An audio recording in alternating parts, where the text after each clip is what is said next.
हाँ हेलो मेरे प्रिय मित्र दोस्तों, पुनः हम दूसरा सेट। ठीक है। हमने 2018 के क्वेश्चन में देखे थे 50 ऑब्जेक्टिव को।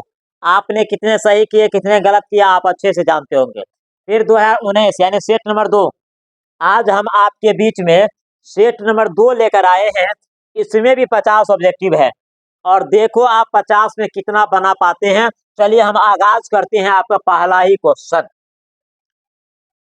कहते हैं घुटने टेकना मुहावरे का अर्थ है। मेरे दोस्तों घुटने टेकना है ना, तो घुटने टेकना मुहावरे का अर्थ क्या होता है? हार मानना। क्या मानना? हार मानना। एक एक्शन में जवाब देना है। तुलसीदास के दीक्षा गुरु कौन थे? तुलसीदास के दीक्षा गुरु कौन थे? नरहरिदास। कौन था? नरहरिदास। खारा का विलोम क्या होता है? खारा का विलोम क्या होता है? खोटा। खारा का विलोम खोटा। एक एक्शन में देखो कि इस क्वेश्चन को हम जानते हैं या नहीं। पंचवटी कौन सा समास है? 5 रास्तों का मिलन को पंचवटी कहा जाता है। दिग्गु समास। पंचवटी क्या हो जाएगा? दिग्गु समास। ठीक है, पंचवटी दिग्गु समास। समाज का विशेषण क्या होगा? मेरे दोस्तों समाज का विशेषण क्या होगा? ऑप्शन नंबर ए और बी दोनों आपको टाइपिंग यहाँ पर सेम है, तो सामाजिक क्या हो जाएगा? सामाजिक। ठीक है, सामाजिक। ठीक है, ये थोड़ा मिस्टेक है, दोनों ऑप्शन सेम है इसलिए आंसर आपको ए चाहे बी कोई भी, क्योंकि दोनों टाइपिंग सेम है तो समाज का सामाजिक होता है। अपना उल्लू सीधा करना मुहावरे का अर्थ क्या होता है? अपना उल्लू सीधा करना इसका मतलब होता है अपना काम निकालना। क्या? अपना काम निकालना। जिसने गुरु से दीक्षा ली हो एक शब्द में कहा जाता है। जिसने गुरु से दीक्षा लिया हो उसके लिए क्या कहा जाता है? उसे दीक्षित कहते हैं। जिसने गुरु से दीक्षा ली हो एक शब्द में क्या कहेंगे? दीक्षित। उदंत का विलोम क्या होता है? उदंत है ना, उदंत का विलोम क्या होता है? विनर्म। कहना ये लड़का बहुत ही उदंत है, उदंत का जो विलोम होता है वह विनर्म होता है। उपवास में उपसर्ग है, देखो उपजोरवास क्या हो जाएगा? उप। उपवास में कौन सा उपसर्ग है? उप हो जाता है। जो पहले लगता है उसको उपसर्ग और जो बाद में लगता है उसको प्रत्यय। और हमने एक एक्शन में सिर्फ क्वेश्चन को ये देखना चाहते हैं कि इस क्वेश्चन को हम जानते हैं या नहीं। यदि हमको यहाँ से क्वेश्चन उठा दिया जाए तो हमें बिल्कुल नहीं फंसना चाहिए। देखिए मेरे दोस्तों, उसने कहा था कहानी के नायक है लहाना सिंह। कौन था? लहाना सिंह था। हाथ पैर कौन सा समास है? उल्टा सीधा आ गया, द्वंद्व समास। ठीक है, हाथ पैर कौन सा समास है? द्वंद्व समास है। बिल्कुल बिल्कुल सही जा रहे हैं आप लोग। तुलसीदास किस काल के कवि है? देखो मेरे दोस्तों, तुलसीदास जो है भक्ति काल के कवि है। किस काल के? भक्ति काल के। विद्यालय का संधि विच्छेद विद्याजोर आलय। विद्याजोर आलय। विद्यालय का संधि विच्छेद विद्याजोर आलय। अब हमें सिद्ध नहीं करना है कि कैसे कैसे होता है। ठीक है, आपे से बाहर होना। आपे से यानी बहुत गुस्सा हो जा रहा है ना, तो आपे से बाहर होना मेरे दोस्तों ऑप्शन को पढ़ो। देखो बहुत क्रोधित होना, बहुत क्रोधित यानी ज्यादा गुस्सा हो जाना उसे ही कहते हैं आपे से बाहर होना। निम्नलिखित उदाहरण किस पाठ से लिया गया है? अपना देश पिछड़ा हुआ है बावजूद इसके कि हमने लोकतंत्र की स्थापना की। ये जो वाक्य है, ये जो सेंटेंस है, ये जो उदाहरण है कहाँ से लिया गया? संपूर्ण क्रांति में हम लोग जयप्रकाश नारायण के माध्यम से पढ़े थे। आनंदित में कौन सा प्रत्यय है? कहते हैं आनंदित में कौन सा प्रत्यय है? आनंदित मेरे दोस्तों, आनंदित। देखो आनंद, आनंद एक शब्द है, इसमें जोड़ देंगे इत प्रत्यय तो क्या हो जाएगा? आनंदित। आनंदित, तो आपको ऑप्शन नंबर बी आनंदित में कौन सा प्रत्यय है? इत प्रत्यय है। लंबोदर में कौन सा समास है? लंबा है उदर जिसका, बहुब्रीहि समास। कौन सा समास है? बहुब्रीहि समास। लंबा हो जिनका उदर विशेष अर्थ प्रकट करते हैं, तो मेरे प्यारे प्यारे मेरे प्यारे दोस्तों कौन सा समास हो जाएगा? बहुब्रीहि समास होगा। अकल का अंधा मुहावरे का अर्थ है। अकल का अंधा क्या? अकल का अंधा का मतलब क्या होता है? मूर्ख होना। क्या? अकल का अंधा का मीनिंग क्या होगा? मूर्ख होना। खून पसीना एक करना। अब देखो बहुत परिश्रम करना क्या होता है? खून पसीना एक करना, इसका मीनिंग क्या होगा? इसका अर्थ क्या होता है? बहुत परिश्रम करना। बहुत परिश्रम करना। साकार का विलोम क्या होता है मेरे दोस्तों? साकार का निराकार। साकार का विलोम क्या होगा? निराकार। तो साकार का विलोम निराकार। निश्चय का संधि विच्छेद। अब देखो निश्चय का संधि विच्छेद क्या होगा, है ना? तो निह जोड़ चय, ये निह जोड़ चय हो जाए, निह जोड़ चय, निश्चय, निश्चय, तो नी जोर चय, यहाँ पर थोड़ा मिसप्रिंट किया गया, तो निजोर चय, ऑप्शन नंबर ए, निजोर चय। निश्चय का संधि विच्छेद क्या होगा? निजोर चय। ठीक है, चलिए। भूषण किस काल के कवि माने जाते हैं? मेरे प्यारे प्यारे मेरे प्यारे दोस्तों, भूषण किस काल के कवि? रीति काल के, किस काल के? रीति काल के कवि माने जाते हैं। देवता का पर्यायवाची शब्द क्या होता है? देखो, देवता का पर्यायवाची देव होता है, देवता का पर्यायवाची देव होता है, ऑप्शन नंबर ए। और आप देखो इन तमाम क्वेश्चन को हम जानते हैं या नहीं जानते हैं। रघुवीर सहाय का जन्म स्थान क्या होगा? रघुवीर, अब देखो रघुवीर सहाय का जन्म स्थान क्या कहाँ होगा? लखनऊ होगा। रघुवीर सहाय का जन्म स्थान लखनऊ, कहाँ? लखनऊ। ठीक है, मलयज की रचना नहीं है। आप देख भाई, मलयज की रचना नहीं है, मलयज की रचना, न आने वाला कल ये नहीं लिखा है, सदियों का संताप ये भी नहीं लिखा है, बकलम खुद ये भी नहीं लिखा है, ऑप्शन नंबर डी, इनमें से कोई नहीं। बकलम मलयज की रचना नहीं है, इनमें से कौन ऐसा टॉपिक है जिसको मलय साहब ने नहीं लिखा है। ज्ञात का विलोम, ज्ञात का विलोम क्या होगा? अज्ञात, है ना? ज्ञात का विलोम अज्ञात, ज्ञात का विलोम अज्ञात। इससे पीछे वाला जो क्वेश्चन आपका था कि मलयज की रचना नहीं है, आपके पाठ पुस्तक में मलय साहब ने क्या लिखा है? क्या लिखा है ना? मलय साहब ने क्या लिखा है जी? डायरी लिखा है ना जी। चलिए आगे जाइए। भारत का विशेषण क्या होगा? भारत का विशेषण भारतीय, भारत का विशेषण क्या होगा? भारतीय होगा, भारत का विशेषण भारतीय होगा।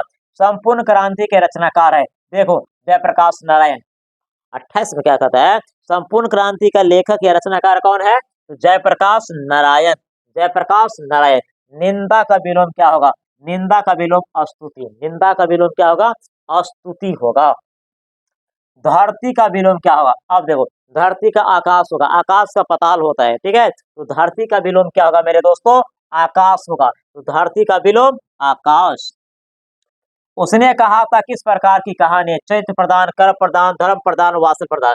ध्यान दीजिए मेरे दोस्तों, चरित्र प्रधान कहीं कि कर्म प्रधान भी दिया रहता है, तो उसने कहा था किस प्रकार की कहानी है? चरित्र प्रधान, कर्म प्रधान, है ना? यहाँ पर ज्यादा आपको आंसर जो जाएगा वह चरित्र प्रधान पे जाता है, लेकिन इन क्वेश्चन को आप एग्जाम में छोड़िएगा, इस तरह से ऑप्शन रहेगा तो, क्योंकि कहीं कहीं कर्म प्रधान भी दिया है, किताब भी स्पष्ट नहीं किया है ना? लेकिन ज्यादातर आपको 90% चरित्र का होगा ना, तो लेकिन हम डॉट में क्यों जाएंगे, इसको छोड़ देंगे। गांव का घर शीर्षक कविता किस कविता संग्रह की है? अब देखो, कहते हैं कि गांव का घर शीर्षक, गांव का घर शीर्षक, गांव का घर शीर्षक कविता किस कविता संग्रह की है? संशयात्मा से। कहां से लिया गया? संशयात्मा से, संशयात्मा से लिया गया है। सुरसागर के कवि है, अब बात करो, सुरसागर के कवि है। अब सुरसागर के कवि यानी किसने लिखा है सुरसागर को? सूरदास महोदय ने। किसने? सूरदास महोदय ने। रोज कहानी के कहानी कारक है। अब देखो, रोज कहानी किसने लिखा है? अज्ञे महोदय ने। किसने लिखा है? अज्ञे साहब ने रोज कहानी को लिखा है। वैध का विलोम क्या होगा? देखो ऑप्शन देखो, वैध का अवैध होगा, है ना? तो वैध का विलोम क्या हो जाएगा? अवैध, वैध का विलोम अवैध। नयन का संधि विच्छेद, अब देखो, नयन का संधि विच्छेद, ने जोर अन, नयन का क्या आ जाएगा? ने जोर अन, नयन का संधि विच्छेद ने जोर अन होता है। बातचीत शीर्षक निबंध के निबंधकार का नाम बताइए। बालकृष्ण भट्ट महोदय। बातचीत शीर्षक को किसने लिखा है? बालकृष्ण भट्ट महोदय ने लिखा है। मालती के पति का नाम क्या है? सिंपल सी बात है, इसके पति का नाम क्या था? महेश्वर। मालती के पति का नाम क्या था? महेश्वर था। जगन्नाथ का संधि विच्छेद क्या होगा? जगत जोर नाथ, जगत जोर नाथ। अब इसमें हमको सिंपल एक एक्शन में मिल गया तो ठीक है, तो आगे बढ़ेंगे। जगन्नाथ, तो जगत जोर नाथ। अब देखो 40 नंबर क्वेश्चन का आता है, जन जन का चेहरा एक शीर्षक, कहते हैं जन जन का चेहरा एक शीर्षक कविता की कवि है। अब देखो, जन जन का चेहरा एक का लेखक कौन है? गजानन माधव मुक्तिबोध। गजानन माधव मुक्तिबोध ने इस कविता को लिखे हैं। पृथ्वी का पर्यायवाची शब्द क्या होता है? अब देखो, पृथ्वी का पर्यायवाची भूमि, है ना? पृथ्वी का पर्यायवाची क्या हो जाएगा? भूमि होगा। करवक किनकी रचना है? अब देख भाई, करवक किनकी? मलिक मोहम्मद जैसी। मलिक मोहम्मद जैसी करवक का लेखक किसने है? मलिक मोहम्मद जैसी। कामचोर कौन सा समास है? अब देखो, कामचोर कौन सा? काम से जो दिल चुराता है, काम को चुराने वाले व्यक्ति है ना, तत्पुरुष समास, यानी काम से जो दे छुपाते हैं उसको कामचोर कहा जाता है, तो ये तत्पुरुष समास हो जाता है। ज्ञानपीठ पुरस्कार से सम्मानित रचना है। अब ध्यान दो, ज्ञानपीठ पुरस्कार से सम्मानित उर्वशी। अब देखो, दिनकर महोदय ने उर्वशी का रचना किए थे और इस पर ज्ञानपीठ पुरस्कार मिला था, है ना। संस्कृति के 4 अध्याय पर साहित्य अकादमी पुरस्कार मिला था। तो यहाँ पर आपको क्वेश्चन कितना बेहतरीन सेट किया है कि ज्ञानपीठ पुरस्कार से सम्मानित रचना है, यानी किस रचना पर ज्ञानपीठ पुरस्कार मिला था? उर्वशी पर। और उर्वशी ने किसने लिखा है? रामधारी सिंह दिनकर ने लिखा है। आत्मा का विशेषण क्या होगा? आत्मा का आत्मीय। आत्मा का विशेषण क्या होगा मेरे दोस्तों? आत्मीय। आत्मा का आत्मीय होगा। आत्मा का विशेषण आत्मीय। आत्मा का मेरे दोस्तों विशेषण क्या होगा? आत्मीय होगा, ठीक है। चलो, और हम आपको बार बार एग्जाम में बोलते हैं कि लिंग को, विशेषण को, ये सब क्वेश्चन यदि आपको झंझट पैदा करेगा छोड़ दीजिएगा, ठीक है ना। विशेषण और लिंग, खास करके ये दोनों जो है ना आपको एग्जाम में परेशान करेगा, आप इनको छोड़ के निकल जाइए। बहुत सारे, ढेर सारे क्वेश्चन आपको है जो बिना दिमाग चाटे आपको बन सकता है। आजकल कौन सा समास है? देखो, आजकल, आज और कल, क्या कहा गया? आज कल, आज और कल, तो आजकल कौन सा समास है? तो आज और कल, है ना। तो आज कल कौन सा समास है मेरे दोस्तों? आज और कल, ये द्वंद्व समास हो जाएगा। क्या हो जाएगा? आज और कल, द्वंद्व समास, ठीक है। ये जो आपका है आज कल, है ना, तो आज और कल, ये कौन सा समास है आपको? द्वंद्व समास, ठीक है। हार जीत कविता किस कविता संग्रह से ली गई है? अब ध्यान दो, कहते हैं कि हार जीत कविता 47 नंबर क्वेश्चन कहता है कि हार जीत कविता किस कविता से ली गई है ना। कहीं नहीं वहीं से, कहीं नहीं वहीं से हार जीत कविता लिया गया है। उद्घाटन का संधि विच्छेद क्या होगा? देखो, उद्घाटन, है ना, उद्घाटन का संधि विच्छेद क्या होगा मेरे दोस्तों? क्या होगा? उद्घाटन। यहाँ पर मिस्टेक किया गया, उड, है ना, उद्घाटन होगा। उद्घाटन, उद्घाटन, उद्घाटन, तो उद्घाटन का संधि विच्छेद क्या होगा? उत्जोर घाटन, है ना। तो उत्जोर घाटन है, उद्घाटन का जो संधि विच्छेद होगा उद्घाटन का, तो उत्जोर घाटन। तो ऑप्शन नंबर सी। रंगून कहाँ है? रंगून जो है आपको कहाँ है? तो रंगून कहाँ है? हम लोग पढ़े थे सिपाही की माँ में, है ना, सिपाही की माँ में पढ़े थे। रंगून बर्मा में है। कहाँ है? रंगून मेरे दोस्तों बर्मा में है। रंगून बर्मा में है। अब फौजी वहां लड़ने के लिए है, वे भाग नहीं सकते। जो फौज छोड़कर भागता है उसे गोली मार दी जाती है। उपयुक्त उदाहरण जो है किस पाठ से लिया गया है मेरे दोस्तों? तो सिपाही की माँ में। कहाँ से लिया गया है? सिपाही की माँ से। कहाँ से लिया गया है? सिपाही की माँ से लिया गया है ना। तो हमने अभी सेट नंबर दूसरा है, यानी 2019 के क्वेश्चन में हम लोग 50 क्वेश्चन देखे। क्या यदि 50 से 50 यदि नहीं हुआ तो कोई दिक्कत नहीं, 5-7 क्वेश्चन आपको डिस्टर्ब करेगा, है ना। फिर भी तो आपको बहुत सारे क्वेश्चन बन रहा है। अभी तो डबल क्वेश्चन पूछा जाता है प्रेजेंट टाइम में, 100 ऑब्जेक्टिव है। ये 2019 की घटना है, ये 18 की घटना इससे पहले हम लोग देखे थे। बताओ, तुम ही लोग बताओ कि जिस समय में केवल 50 क्वेश्चन पूछता था तो 50 क्या 50 सही जाता होगा? किसी किसी को जाता होगा। तो आप बताइए कि आप लोग इतने क्वेश्चन को जानते थे या नहीं जानते थे। पुनः हम लोग तीसरा सेट में चलेंगे। कौन सा सेट में चलेंगे? तीसरा सेट में। चलिए पुनः तीसरा सेट में हम लोग मिलेंगे।